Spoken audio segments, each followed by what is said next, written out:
Omicron variant अब दुनिया भर में अनियंत्रित हो चुका है।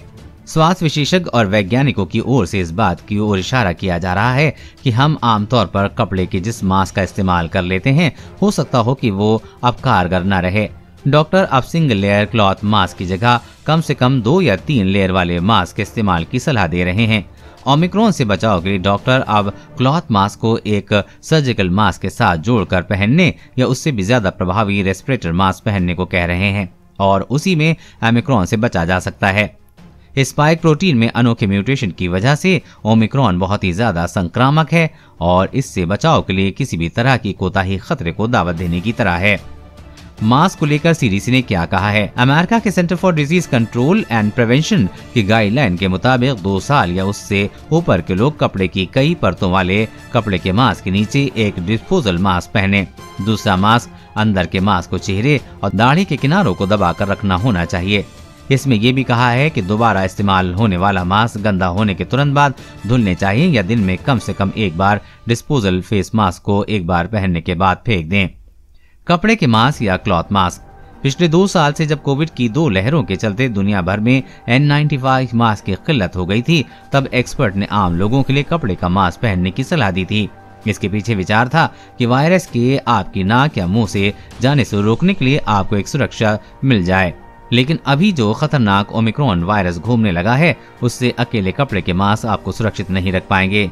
इसलिए इस वायरस से बचाव के लिए अकेले कपड़े के मास्क के भरोसे रहना सही नहीं है। Surgical mask.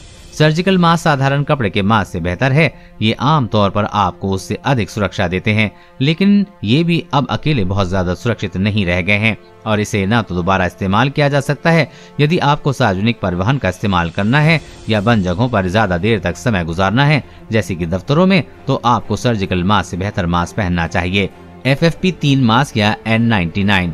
FFP3 मास्क या भारत में N99 मास्क हवा में घुले 99% पार्टिकल्स तक की फिल्टर करने में सक्षम है। इसे EN149 या P3 के नाम से भी जाना जाता है। ये सिर्फ एरोसोल को ही नहीं रोकता, बल्कि वायरस और बैक्टीरिया के खिलाफ भी पूरी तरह से कारगर माना जाता है। बहुत ही ज्यादा जोखिम वाले स्थानों के लिए इसी मास्क इस्तेमाल की सिफारिश की जाती है। ब्रिटेन में हुए एक शोध में पाया गया है कि जिन अस्पतालों में डॉक्टर या नर्स इनका इस्तेमाल करते हैं, वो लगभग 0 ट्रांसमिशन है। मास्क को कैसे बनाएं ज्यादा सुरक्षित? ओमिक्रॉन से बचाव के लिए आप सिर्फ बेहतर और सुरक्षित मास्क का ही इस्तेमाल करें। यही काफी नहीं है, ये तसल्ली करना बहुत आवश्यक है कि मास्क ऐसा हो जो आपकी नाक और मुंह में पूरी तरह से फिट बैठता हो और आपने उसे पूरी सावधानी से पहना हुआ हो। हवा सिर्फ मास्क से ही छनकर नाक में जानी या बाहर आनी चाहिए। इसमें ढिलाई की गुंजाइश बिल्कुल भी नहीं होनी चाहिए। आमतौर पर सर्जिकल मास्क के ऊपर से कई लेयर वाले कपड़े के मास्क से भी काफी सुरक्षा मिल सकती है। 2 मास्क का इस्तेमाल करना अकेले कपड़े के मास्क की तुलना में निश्चित ही ज्यादा सुरक्षित है। इसी तरह मास्क सूखा हो और ये गीला नहीं होना चाहिए। देश और दुनिया की हर अपडेट पाने के लिए चैनल को सब्सक्राइब करें।